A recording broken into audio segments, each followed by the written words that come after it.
자, 그 다음에 세포막의 특성과 물질의 이동 보겠습니다. 그래서 일단 여러분들이 세포 파트를 보셨다면, 이제 세포라고 하는 것은 세포막이라고 하는 거는 세포를 안과 밖을 구분해주는 어떤 경계라고 생각하시면 되는데요. 이때 얘들 자체도 이제 특별한 기능을 가지고 있기 때문에 우리가 이거를 다른 파트로 또 분류를 해서 지금 여기 파트에서 본다라고 생각하시면 돼요.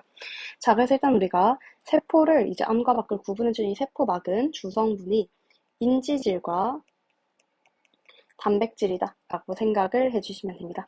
자, 그래서 먼저 인지질이라고 하는 것을 정확하게는 세포막의 주성분은 인지질과 단백질이고요. 그래서 세포막은 인지질 이중층의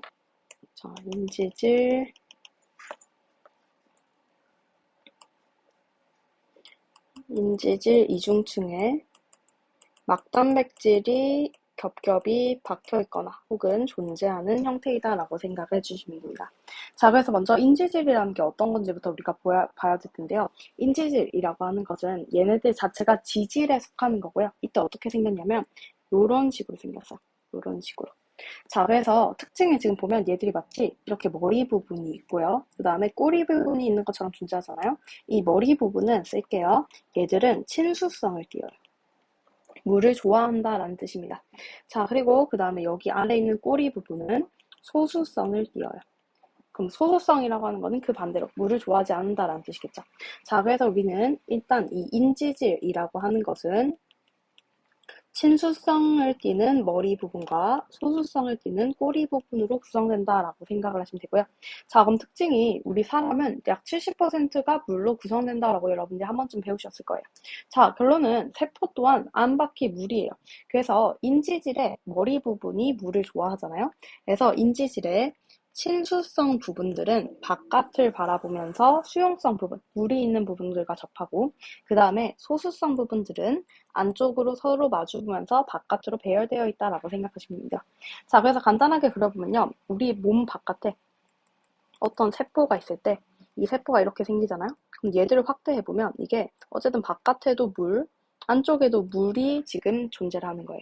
자, 그렇기 때문에 바깥쪽에서의 물은 이게 머리 쪽이 물 쪽을 바라보아야지 친수성 부분들이 물과 만나겠죠.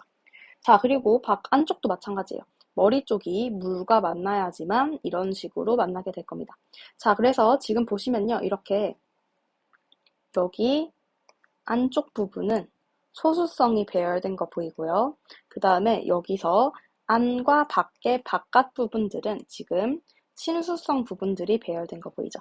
그래서 우리는 안과 밖에서 모두 다 물이 존재를 하기 때문에 이렇게 각각의 바깥쪽을 바라보는 부분들은 친수성 머리 부분, 안쪽은 소수성 머리 부분이 배열된 이 양상 자체가 인지질이 이중으로 존재한다. 그래서 인지질 이중층이다 라고 생각을 해주시면 되는 거예요. 그래서 여러분들이 세포막이라고 하는 거는 확대를 해서 보면 이런 식으로 우리가 이중층 구조이구나 라는 것을 먼저 이해를 해주시면 돼요. 자, 그 다음에 보면요. 우리가 단백질이라고 적혀 있었잖아요. 이 단백질은 어떤 역할을 하냐면요. 얘들 같은 경우는 단백질이 이렇게 파묻혀 있기도 하고요. 그냥 바깥쪽에 혹은 관통하기도 하는데요. 얘들은 물질 이동 통로 역할을 해준다라고 생각을 해주시면 돼요. 그래서 단백질은 물질 이동 통로 역할을 한다라고 생각을 해주시면 됩니다. 자, 그래서 여기서 여러분들이 인지질과 단백질 적혀 있는데, 자, 여기 하나만 더 쓰고 할게요. 여기 보시면요, 뭐가 있냐면 탄수화물이라는 게 있죠. 자, 그래서 우리가 주성분은 인지질과 단백질이에요. 근데 플러스 세포막을 구성하는 것 중에 탄수화물도 존재한다라는 것을 꼭 기억을 하셔야 돼요. 탄수화물도 존재한다. 자, 그럼 이 탄수화물은 어떤 역할을 하냐면요. 가로치고 이렇게 쓸게요. 얘들은 세포막 자체가 세포를 구성하는 거잖아요. 결국에는 세포에 대해서 이 세포를 어떤 역할을 하는지 식별하는 기능을 한다라고 생각을 해주시면 돼요. 자, 그래서 우리 예를 들어서 우리가 어떤 사람들을 구분을 할 때에도 주민등록증 이런 것들을 쓰잖아요. 그래서 주민등록증만 보면 이 사람이 어떤 사람인지 그리고 뭐 서로 다른 사람인지 이런 것들을 확실하게 식별할 수 있죠. 그래서 이 탄수화물도 마찬가지인 거예요. 더 서로 다른 세포들이 있을 때 얘들은 세포막에 존재를 하면서 정확하게는 세포막에 막단백질에 이렇게 붙어 있으면서 보면요. 지금 잘 보면 막단백질에 결합하고 있는 거 보이죠. 그래서 탄수화물은 막단백질의 결합을 하고 있으면서 이 세포의 자체에 대해서 세포를 식별하는 기능을 가지게 한다라고 생각을 해주시면 돼요. 그래서 우리가 지금 이 세포막의 구조 자체는 주성분이 인지질과 단백질이다. 정확하게는 인지질 이중층 그리고 단백질로 구성된다라고 배웠지만 탄수화물 또한 세포막을 구성하는 요소이다라는 것을 꼭 기억을 해줍시다. 그래서 특히 학교 시험에서 선생님이 탄수화물에 대한 언급을 한 번이라도 하셨다면 아마 그 얘기에 대해서 시험에서 반드시 나올 거다라고 생각을 하시면 돼요. 자, 그럼 우리가 이렇게 세포막의 구조, 지금 인지질 이중층 그리고 막단백질로 구성되는 구조에 대해서 얘기를 했고요. 자, 이때 세포막 같은 경우는 이 인지질과 단백질이 밑줄 그을게요.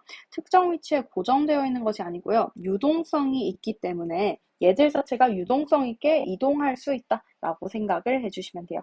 자, 그리고 두 번째로는요. 선택적 투과성이라는 개념이 있는데 우리가 당연하게도 다양한 물질들이 있으면 얘들마다 성질이 다를 거잖아요. 모든 물질들이 이동 방식이 다 똑같지는 않아요. 그래서 여기서 얘기하고 싶은 거는 그냥 물질의 종류에 따라서 어떤 물질은 잘 투과가 되고요. 어떤 물질은 잘 투과되지 못한다. 이런 것들을 세포막의 특성이라고 한다라고 생각을 하시면 되겠죠. 자, 그래서 선택적 투과성 보면요. 일단 핵산 단백질과 같은 밑줄, 고분자 물질, 상대적으로 크기가 큰 물질은요. 인지질 이중층을 직접적으로 통과할 수 없어요. 그래서 우리가 밑에서 이제 이 인지질 이중층들을 직접 통과하지 못할 때 선택하는 방식이 뭐가 있는지에 대해서 직접적으로 다룬다라고 생각을 해주시면 돼요. 자, 그래서 먼저 세포막을 통한 물질 이동이 있는데요. 자, 먼저 우리는 여기 파트에서는 확산만 배울 거예요. 자, 확산이라고 하는 것은 특징이 뭐냐면요. 물질이 이루는 분자가 무작위로 움직여서 쓸게요. 농도가 높은 쪽에서 낮은 쪽으로 이동하는 현상이다라고 생각을 하시면 됩니다. 자, 그래서 우리 예를 들어서 돈이 많고 돈이 적은 사람이 있으면은 만약에 우리가 딱 공정한 원리를 추구하고자 할 때는 돈이 많은 사람이 돈이 적은 사람한테 돈을 주는 게 맞죠. 그래서 얘들도 똑같은 거예요. 농도가 높은 쪽에서 낮은 쪽으로 물질이 이동한다. 분자가 이동하는 것이 확산이다라고 생각을 하시면 돼요. 그래서 얘들 같은 경우는 다른 의미로 하면요. 자, 쓸게요. 농도가 높은 쪽에서 낮아지는 쪽으로 물질이 이동한다는 것은 얘들은 농도가 같아지고자 하는 이동 방식이다 라고 생각을 해주시면 되겠죠. 자, 그래서 일단 우리가 이 확산이라고 하는 건 특징이 얘들은 에너지를 사용하지 않는다 라고 기억을 해주시면 됩니다. 에너지를 사용하지 않는다. 자, 그래서 이 확산에는 두 가지 종류가 있거든요. 뭐가 있냐면 첫 번째 단순 확산이 있고요. 두 번째 촉진 확산이 있어요. 자, 그럼 여러분들이 딱 봤을 때 비교를 해봤을 때 단순 확산과 촉진 확산 뭐가 더 확산 속도가 세 보여요? 상대적으로 촉진 확산이 뭔가 더 촉진이 되기 때문에 더 빠를 것 같다라는 뉘앙스가 느껴지죠. 자, 그래서 일단 단순 확산은 이름처럼 심플한 거예요. 우리가 배웠었던 지금 세포막을 구성하는 가장 기본적인 단위 인지질 이중층을 직접적으로 통과해서 이동하는 방식입니다. 자, 그래서 얘들의 특징은 뭐냐면요. 물질의 이동 속도가 세포 안팎의 농도 차이에 비례하게 돼요. 즉, 상대적으로 농도 차이가 크고 작음이 더 벌어지게 되면 더 빠르게 물질들이 이동할 수 있다라고 생각하시면 되겠죠. 왜냐하면 얘들 같은 경우는 물질이 결국 이동을 하니까 농도 차가 크다는 거는 뭐 안쪽이나 바깥쪽에 물질이 상대적으로 지금 더 많다는 뜻인 거잖아요. 그렇기 때문에 이동 속도가 지금 비례해서 증가한다라고 생각을 하시면 됩니다. 자, 그래서 우리가 위에서 아까 얘들은 고분자 물질 같은 경우는 직접적으로 통과를 못한다 했잖아요. 그래서 지금 이 단순 학사를 선택하는 애들을 보면 크기가 작은 물질들, 산소, 이산화탄소들이 이러한 방식으로 이동하고요. 또 그 다음에 소수성 물질들, 지방산이 이렇게 이동한다라고 생각을 하시면 돼요. 자, 소수성이 지금 이동하는 이유는 뭐냐면요. 여기서 지금 보면 사실 머리 부분이야 약간은 이제 뒤집고 들어가면 되는데 대부분의 이동해야 되는 곳이 소수성이거든요. 그래서 소수성인 지금 여기서 꼬리 부분은 소수성 부분들과 친화성이 좋을 거잖아요. 그래서 소수성 내지는 지용성 부분들은 지금 지방산이 있고 얘들 같은 경우는 직접적으로 인지질을 통과한다라고 생각을 해주시면 됩니다.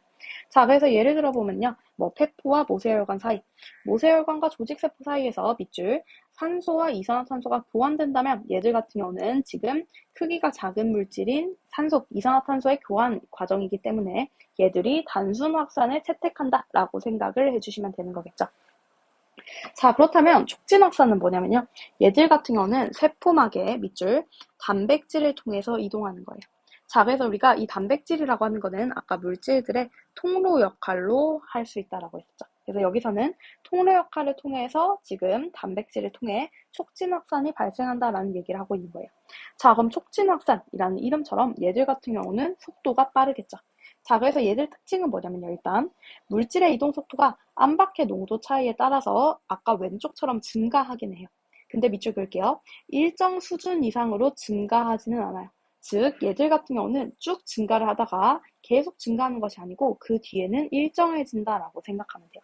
자, 그래서 그 이유는 뭐냐면요. 단백질 수가 한정되어 있고요. 이걸 다른 말로 하면 단백질이 포화되기 때문이다 라고 생각을 해주시면 돼요. 자, 그래서 먼저 이 단백질을 통해서 확산되는 것은 어떤 특징들이 있냐면요. 얘들 같은 경우는 전하를 띠는 물질들 Na 플러스 K 플러스가 존재하고요. 가로치고 쓸게요. 전하를 띠는 물질이라고 하는 건 우리 몸에서 이온이라는 뜻이에요. 그래서 여러분들이 뭐 이온 결합 이런 거 배우셨으면 우리가 이온들 종류가 음이온, 양이온이 있다라고 했잖아요. 이렇게 양이온 또는 음이온들은 반드시 막단백질을 통해 확산된다라고 생각을 해주시면 됩니다. 자, 그리고 그 다음에는 우리 아까 소수성 물질들은 얘들이 꼬리 부분과 친화성이 좋기 때문에 바로 뚫고 지나갈 수 있다 했잖아요. 근데 친수성 부분들은 안 되는 거예요. 그래서 친수성들은 뭐가 있냐면 포도당과 아미노산이 존재한다라고 생각을 해주시면 됩니다. 자, 그래서 포도당은 여러분들이 탄수화물, 아미노산은 단백질을 구성하는 것이라고 배웠었죠. 자, 그래서 얘들 같은 경우는 혈액 속의 포도당이 조직세포로 확산하는 과정, 이런 것들은 지금 이렇게 촉진 확산을 통해서 매개된다라고 생각을 하시면 되겠죠. 자, 그래서 여기서는 지금 잘 안 나와 있긴 한데 결론적으로 촉진 확산이 속도가 더 빠르긴 하다라고 생각을 해주시면 돼요. 자, 그래서 지금 이렇게 단백질을 통한 물질의 이동에서는 일단 밑줄 그을게 특정 단백질 통로를 통해서만 특정 물질이 선택적으로 투과된다라고 생각을 하시면 돼요. 그래서 여러분들이 나중에 생원을 할 때 배우겠지만 그래서 우리가 Na 플러스 통로 K 플러스 통로라는 것들이 있는데 그럼 얘들 역할은 Na 플러스 통로는 딱 Na 플러스만 이동시키는 거예요. K 플러스도 마찬가지죠. 그래서 이것들을 모두 포괄해서 얘들은 모두 다 막에 존재하는 막단백질이다 라고 이해를 해주시면 되겠죠. 막단백질이다. 자, 그리고 그 다음에 삼투라는 개념이 존재를 하는데요. 삼투 같은 경우는 일단 얘들은 이렇게 쓸게요. 자, 삼투랑 일단 확산과 삼투 모두 농도가 같아지고자 하는 원리. 자, 그래서 확산 같은 경우는 물질이 이동해요. 자, 물질이 이동하기 때문에 물질의 농도가 같아지기 위해서는 물질이 상대적으로 높은 쪽에서 농도가 낮은 쪽으로 물질이 이동한다. 이게 바로 확산의 원리다라고 생각하시면 되겠죠. 자, 근데 삼투 같은 경우는 특징이 뭐냐면요. 얘들 같은 경우는 물질이 이동하는 게 아니에요. 얘들은 물이 이동한다. 라고 생각을 해주시면 돼요. 자, 그럼 얘들은 일단 필기하지 말고 여러분들 가볍게 들으세요. 예를 들어서 내가 지금 여기에다가 라면 스프를 2개 넣었어요. 그 다음 여기는 라면 스프가 자, 글씨가 너무 안 예뻐서 한 번만 다시 쓸게요. 자, 라면 스프 2개가 있고요. 라면 스프 하나가 있어요. 자, 근데 제가 여러분들한테 지금 물을 여기 똑같이 500ml, 여기 500ml 줄 거거든요. 그리고 여러분들한테 지금 2개, 1개짜리에 대해서 얘들이 국물 맛이 똑같게, 즉 농도가 똑같게끔 물을 분배해봐라 라고 했어요.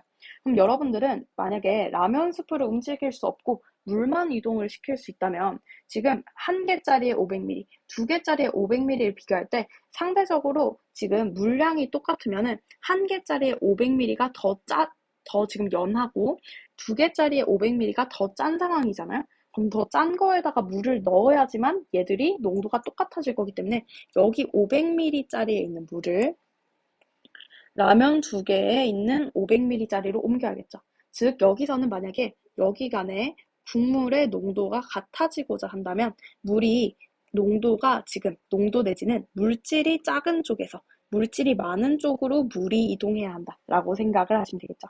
자, 그래서 삼투 같은 경우는 지금 물이 이동을 하는데요. 얘들 같은 경우는 물질 농도가 낮은 쪽에서 물질 농도가 높은 쪽으로 물이 이동한다 라고 생각을 하시면 되는 거죠. 즉 상대적으로 지금 여기서 농도가 높은 쪽으로 물이 이동을 하면서 농도가 같아지고자 하는 것이 바로 삼투이다 라고 생각을 하시면 돼요. 자, 그래서 여러분들이 정확하게 이해를 하셔야 돼요. 확산은 물질이 이동하고요. 삼투는 물이 이동하는 거예요. 근데 궁극적인 목표는 똑같아요. 농도가 같아지기를 원한다 라고 생각을 해주시면 됩니다. 자, 그래서 지금 보시면요. 또 이렇게 나와 있죠. 확산과 삼투의 차이. 그래서 지금 확산 보면 용질이라고 나와 있잖아요. 용질이 고급스럽게 물질을 바꾼 거예요. 그래서 여러분들이 하나만 기억하시면 될 거는 우리 아마도 중학생 때 배웠는데 자, 용질은 녹는 물질이고요. 용매는 녹이는 물질이에요.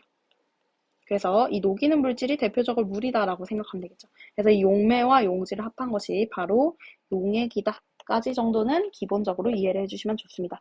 자, 그래서 삼투는 다시 한번 강조드리지만 얘들은 물이 이동하고요. 자, 그래서 물이 세포막의 경계로 농도가 낮은 쪽에서 높은 쪽으로 이동하는 현상이다라고 생각을 하시면 돼요.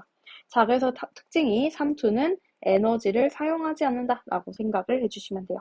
자, 그래서 예시를 보면요. 여기 보면 반투과성 막이 있는데요. 이 반투과성 막은 물 분자는 통과를 하지만 설탕 분자는 통과를 하지 못하는 거예요. 그래서 만약에 설탕 분자가 통과를 했다면 얘들 같은 경우는 물질이 이동하는 현상인 확산에 의해서 농도가 같아지고자 했겠죠. 근데 지금 설탕은 통과하지 못하기 때문에 이 물 분자에 의해서 농도가 같아지고자 하기 위해 지금 삼투가 매개된다라고 이해를 해주시면 되겠죠.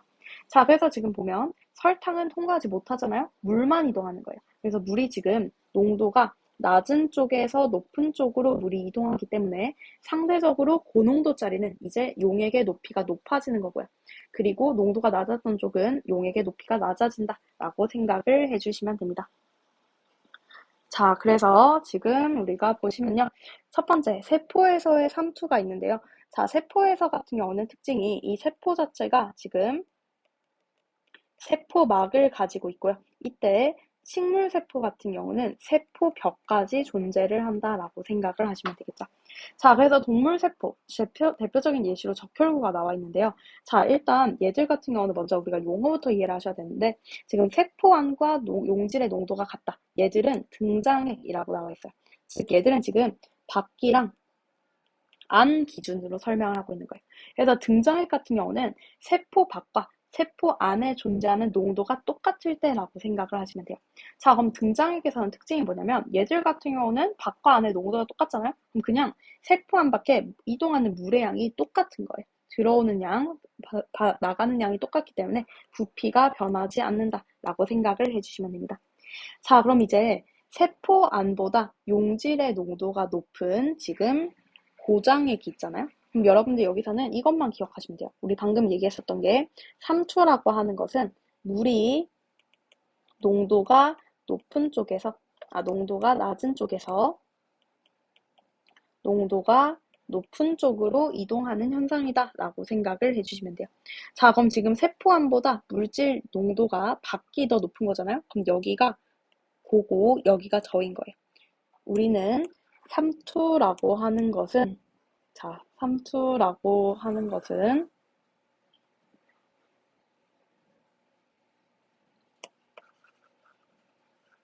삼투라고 하는 건 농도가 높은 쪽, 낮은 쪽이 있을 때 낮은 쪽에서 높은 쪽으로 물이 이동하는 현상이에요.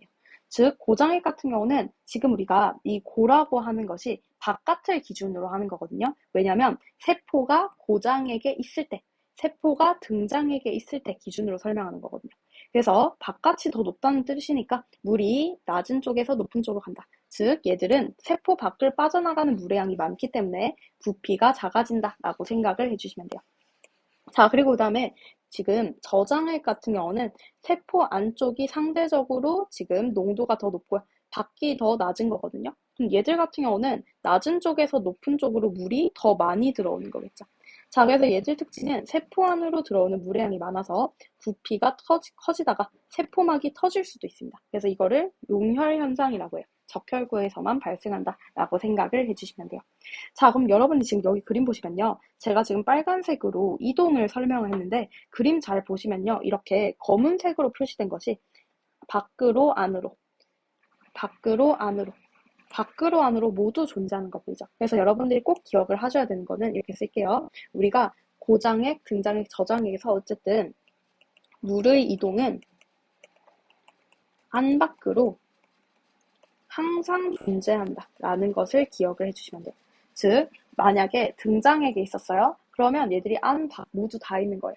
고장액에 있었어요. 그러면 저에서 보로 어쨌든 물이 빠져나가는 건 맞아요. 근데 이게 빠져나가는 이유는 얘가 안에서 밖으로만 나가는 것이 아니고 안에서 밖으로 나가는 양이 밖에서 안으로 들어오는 양보다 더 많기 때문이다 라고 생각을 해주시면 됩니다. 그래서 첫 번째, 물의 이동은 안 밖으로 항상 존재를 하는 거고요. 단지 고장액과 저장액 같은 경우는 얘들이 조금 더 할 뿐이다 라고 생각을 해주시면 됩니다.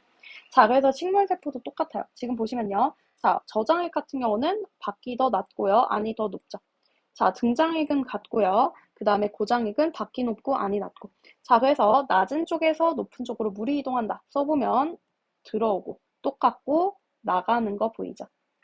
자, 근데 식물세포는 우리가 추가적으로 얘들은 세포벽이 있잖아요. 그래서 특징이 뭐냐면요. 세포벽을 가지는 식물세포 같은 경우는 만약에 저장액에 있잖아요. 부피가 커지긴 해요. 근데 세포벽이 있어서 터지지는 않아요. 그래서 이걸 고급스러운 말로 팽윤 현상이라고 한다라고 생각을 하시면 돼요. 근데 얘들 같은 경우는 어쨌든 세포벽에 의한 얘들이 가지고 있는 일정 부피가 있을 거잖아요. 그래서 일정 부피 이상 커지지 않고요. 이 일정 부피는 세포벽에 의해서 결정된다라고 생각을 해주시면 됩니다. 자, 그래서 우리가 두 번째, 이제 등장액일 때는 똑같고요. 그 다음에 상대적으로 농도가 높은 용액인 고장액의 존재를 할 때는 빠져나가는 물의 양이 많은데요. 얘들 같은 경우는 마찬가지로 세포벽이 있잖아요. 그래서 세포질의 부피가 작아지다가 세포막이 세포벽에서 분리되는 현상이 발생합니다. 그래서 이걸 고급스러운 말로 원형질 분리라고 얘기를 해요. 그래서 우리가 얘들 같은 경우는 이렇게 세포벽이 있잖아요. 원래는 이게 약간 이런 식으로 이렇게 부착된 상태로 존재해요. 근데 이게 쪼그라들면은 이렇게 다 쪼그라들면서 이게 세포벽이랑 분리되는 현상을 우리가 원형질 분리라고 한다라고 생각을 해주시면 됩니다. 자, 그래서 이 3초 현상의 예시들은 뭐가 있냐면요. 콩팥의 세뇨관에서 모세혈관으로 물이 재흡수되는 현상. 뿌리 털이 토양에서 물이 또 재흡수되는 것. 소금물을 담궈두면 배추에 있었던 물이 이제 이동을 하기 때문에 숨이 죽는 현상이라고 생각을 하시면 됩니다. 그래서 여러분들이 3초라고 하는 것은 다시 한번 강조드리지만 물이 농도가 낮은 쪽에서 농도가 높은 쪽으로 이동하는 거예요. 그래서 얘들 같은 경우는 우리가 물을 매개로 지금 3초를 생각하면 되겠네 라고 이해를 해주시면 되겠죠. 자, 그래서 결론은 여러분들이 여기 파트에서는 사실 조금 큰 단위로 우리가 보면요. 첫 번째, 세포막의 구조는 인지질과 막단백질, 이중층, 머리와 꼬리 부분 기억을 하시고 단백질은 이제 얘들 수송하는 역할인데 추가적으로 탄수화물은 세포를 식별하는 기능을 가진다라는 거 기억해 주시고요. 그 다음에 두 가지 이동 방식, 확산과 삼투가 있는데 얘들은 궁극적으로 농도가 같아지고자 하는 거예요. 근데 확산 같은 경우는 이 농도를 구성하는 것 중에 물질이 이동하기 때문에 물질이 높은 쪽에서 낮은 쪽으로, 지금 농도가 높은 쪽에서 낮은 쪽으로 물질이 이동하는 거고요. 삼투 같은 경우는 물이 이동하기 때문에 얘들 같은 경우는 농도를 같아지게끔 하기 위해서 농도가 낮은 쪽에서 높은 쪽으로 물이 이동하는 현상이다. 그래서 얘들은 궁극적인 목표, 농도가 같아지고자 하는 목표는 똑같다라는 측면으로 여러분들 이해를 하셔서 외워주시고 문제 풀어보시면 될 것 같아요.